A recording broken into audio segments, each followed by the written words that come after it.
lahat po ng dinidiscuss ng Bawang Batangas na may ginawa po silang amendments tsaka corrections at saka yung mga actions ng COA, this is flowed from the very start.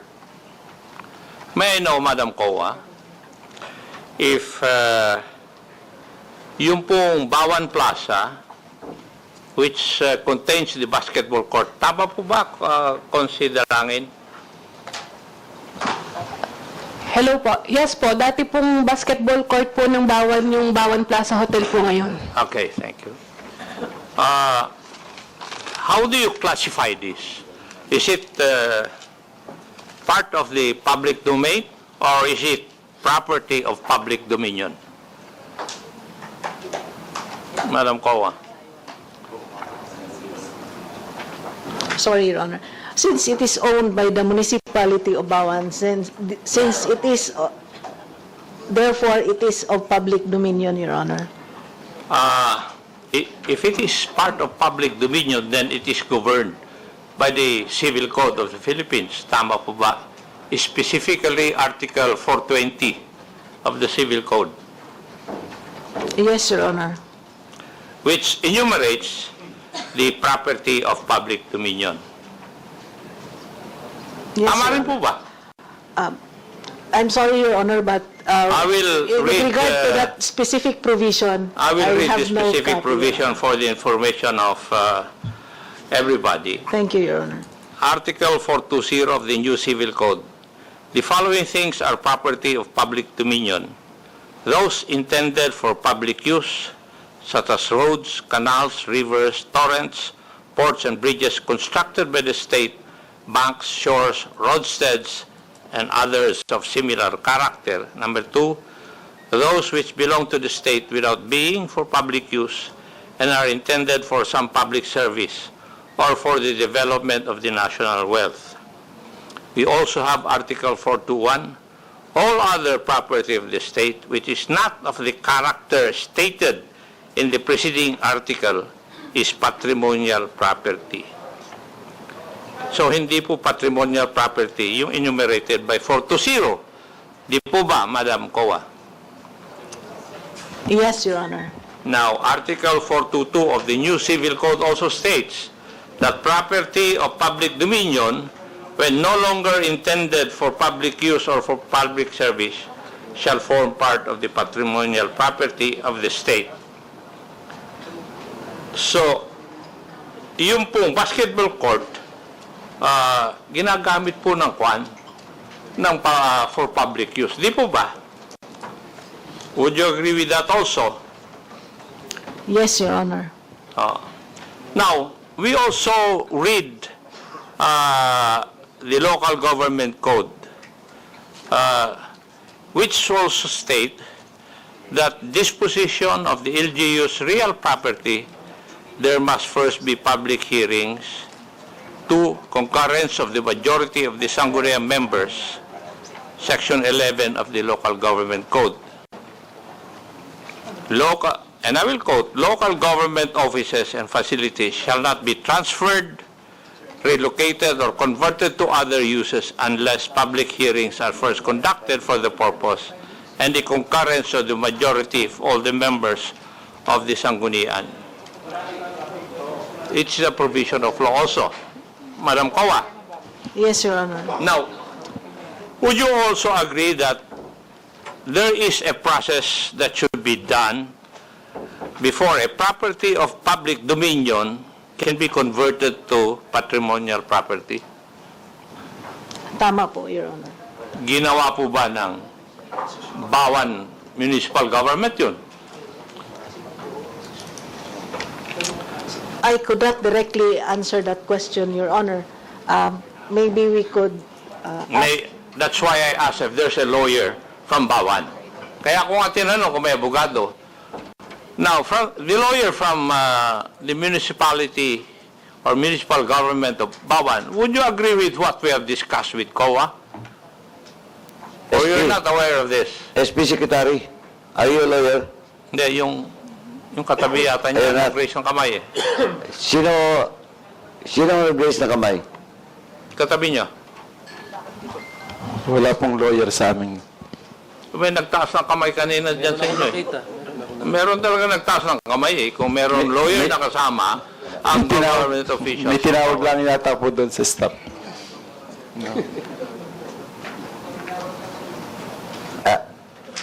Chairman Akop, before we proceed, no? Former Vice Mayor Magbuo, sir. Excuse na po kayo para makapahinga po kayo. You're now excused. Ma'am Jarel, pakisabi na lang po na excuse na po siya. Please proceed, Chairman Akop. Gusto daw po niyang manood. Sorry? Gusto niyang... Gusto daw po niyang nandito. Sige. Okay. Mr. Chair, Thank you. With the indulgence of Chairman Manong Romy Acop. Mr. Chair, apparently, Mr. Chair, there is no lawyer among the public officers from Bawan, Municipality of Bawan. But I would like to humbly suggest because lahat maganda po yung line of questioning niya, I would humbly suggest po to Chairman Romy Acop, maybe we can ask the officials from Bawan, since may kasabihan po na ignorance of the law excuses no one, and they're there to precisely do administrative functions. Perhaps they can answer the questions of Chairman Romy Acop directly. Thank you, Mr. Chair. Thank you, Your Honor.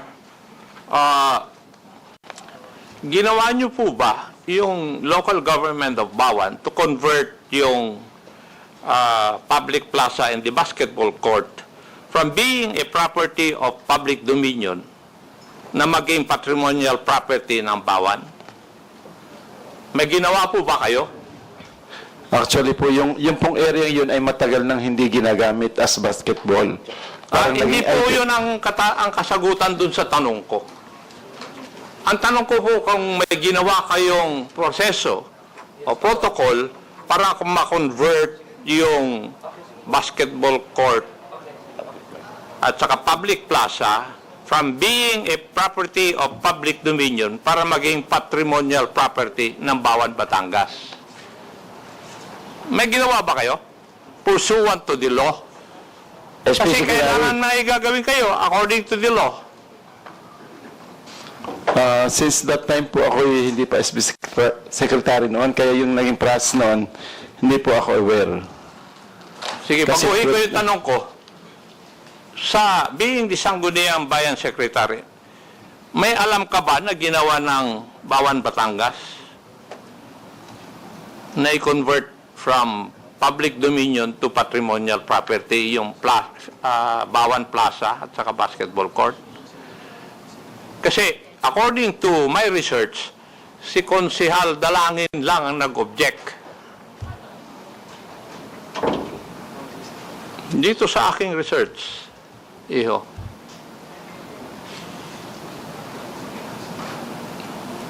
SB Secretary, yes or no lang naman yung sagot.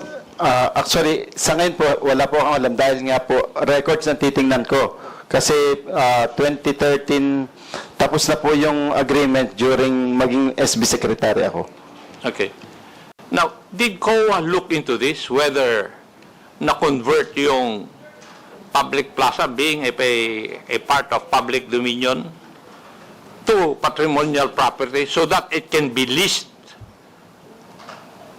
or rented to by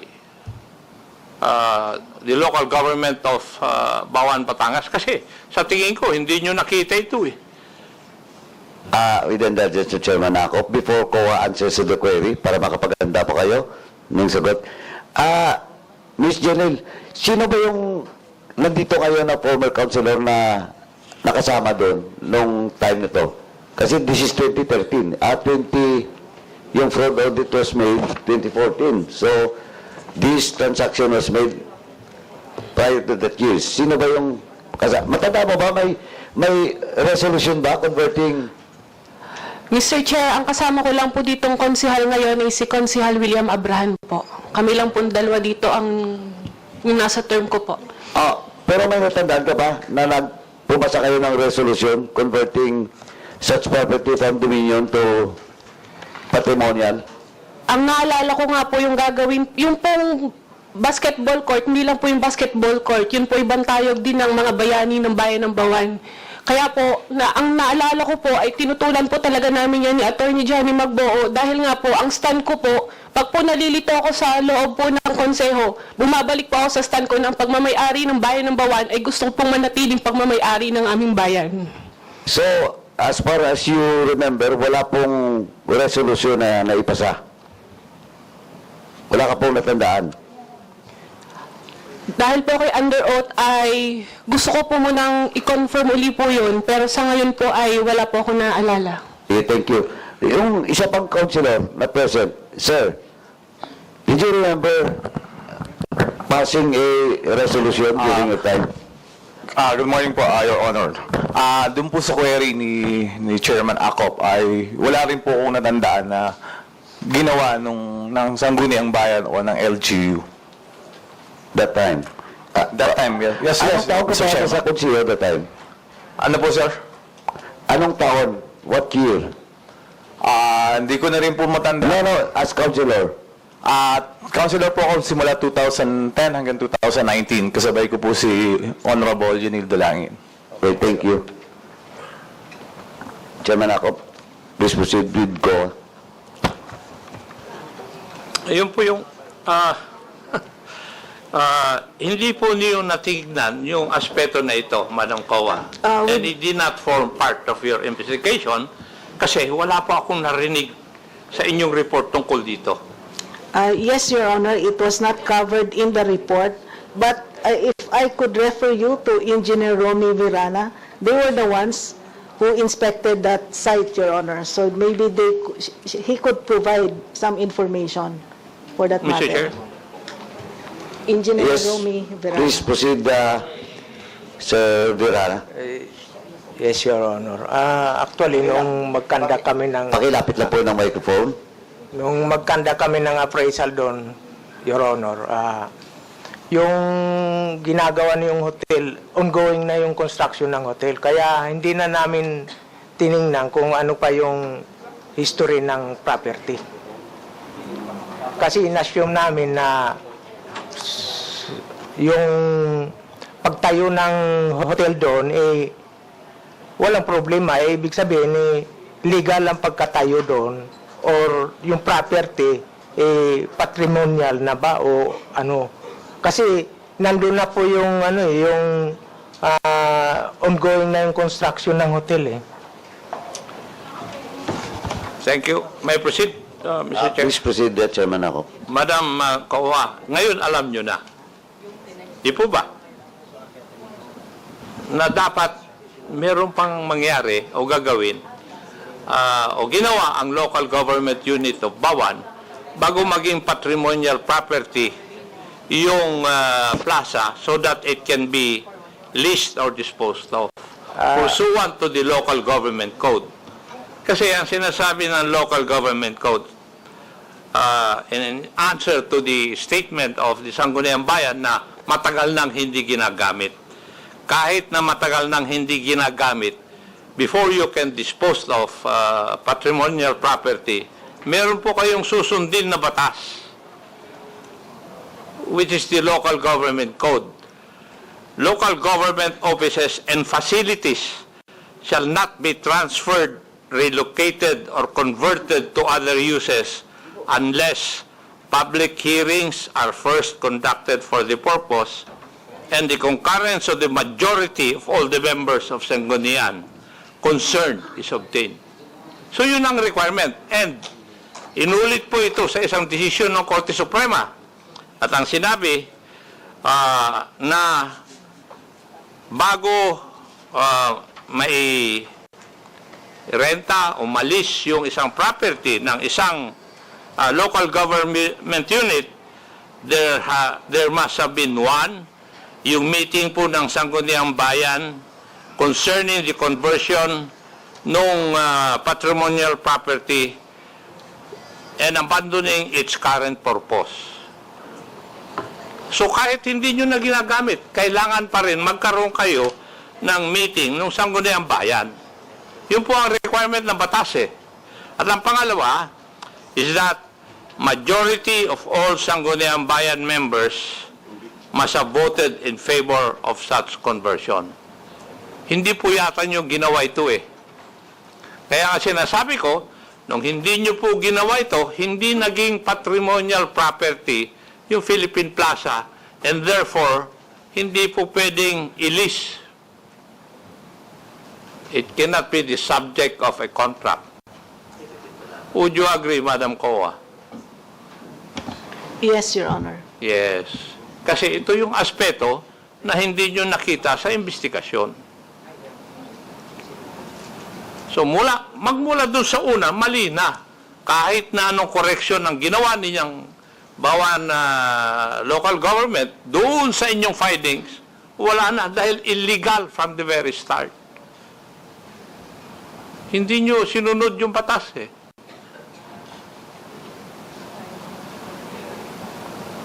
Di po ba? Tama po yun. Yes. Kasi kung basahin nyo po yung civil code at saka yung local government code, wala pong nasunod dun. And therefore, these laws were violated by the local government unit of Bawan, Batangas. Marami pong salamat, Mr. Chair. Thank you, Kasi Chairman Acop. doon lang po natin makita na mali na talaga yung ginawa ng government of Bawan, Batangas. Thank you, Chairman. Anyway, SP, Secretary, may mga nangyari bang demolition doon sa public plaza? Actually, yun pong basketball court ay inilipat sa ibang location. Hindi. Sa barang- Tanong kita siyempre kung nilipat, may demolition nangyari. Tama? Yes, yes po. Mayroon. Yes.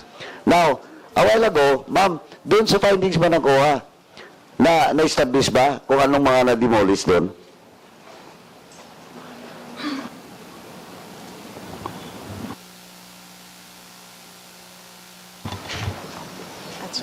Your Honor,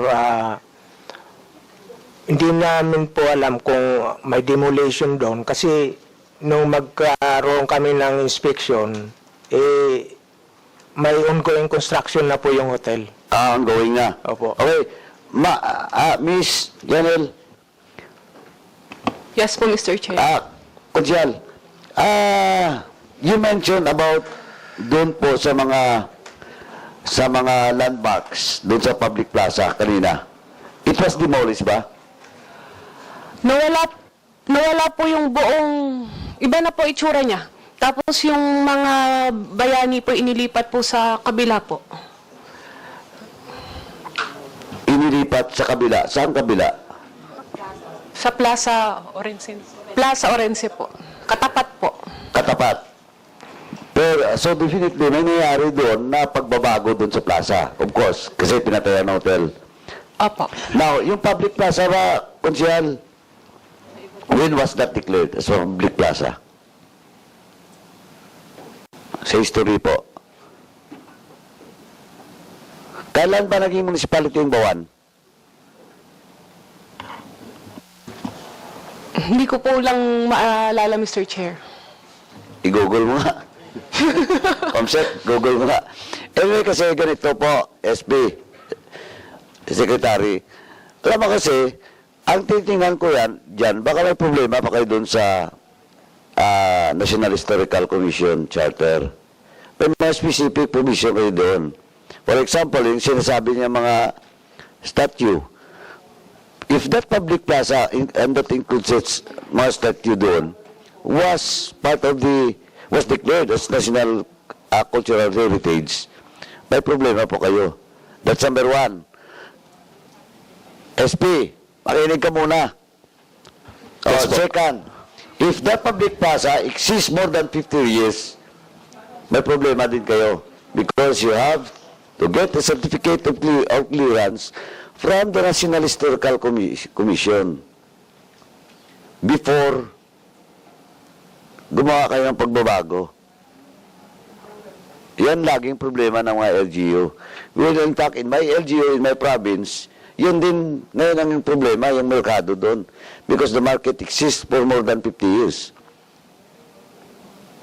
Ayun ginawa nila doon, improvement lang, hindi na sila napatayo ng hotel. May problema. May kaso. Kaya kung ang Bawan Public Plaza exists more than 50 years, prior to that, before that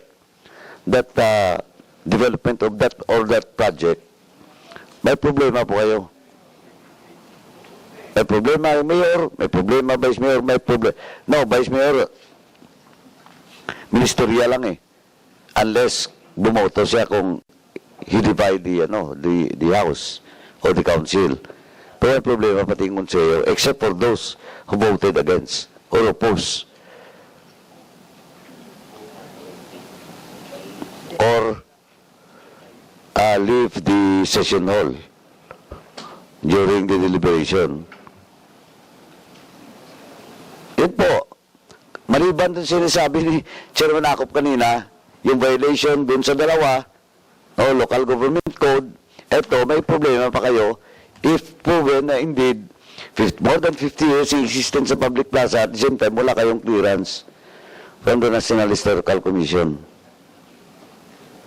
Kaya mas maganda sana nandito si Mayor at saka si Vice para masagot nila.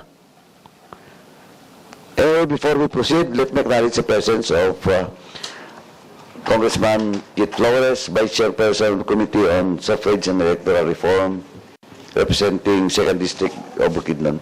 Boss, thank you for coming, boss. Yes, Chairman Akot. Pwede po bang matanong si Consid Dalangin? Dito po sa report sa akin, kayo po lang ang nag-reject o umayaw dun sa idea o proposal na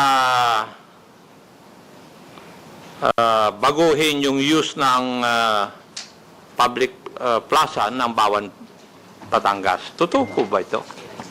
Yes po, Mr. Honor. Pwede ko po bang malaman ano po yung dahilan ninyo? Bakit kayo umaayaw dun sa proposal? Mr. Chair, being honest po, that time po kasi ay wala din po kaming munisipyo noon. I mean, giba din po. So, yung thought po na mawawala din po ang plaza. Kaya po, hindi po talaga po ako noon.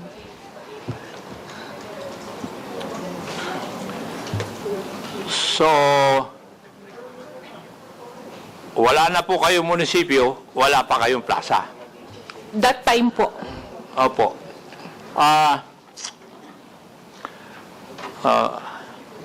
Sangguniang Bayan Secretary. Yes. Ano po ang dahilan? Bakit giniba ninyo yung munisipyo po ninyo? Actually po yun ay nagpagawa po ng bagong munisipyong mas malaki. Same. Pero kumuha rin naman po kami ng clearance sa National Historical Commission. Kaya po na-preserve yung passage ng dating munisipyo. Now, saan po nanggaling yung pera na pinagpagawa ninyo ng inyong munisipyo?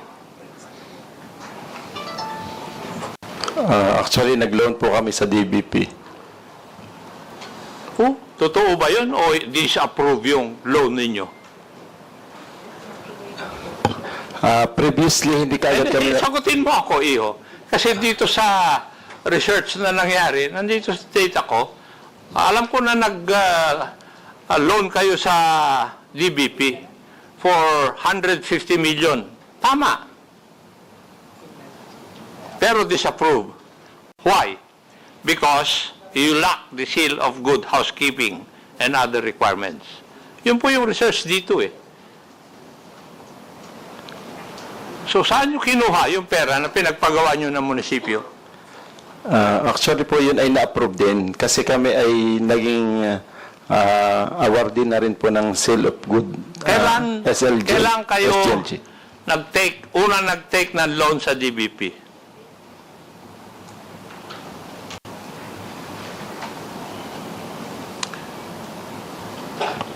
Hindi ko po matandaan yung date.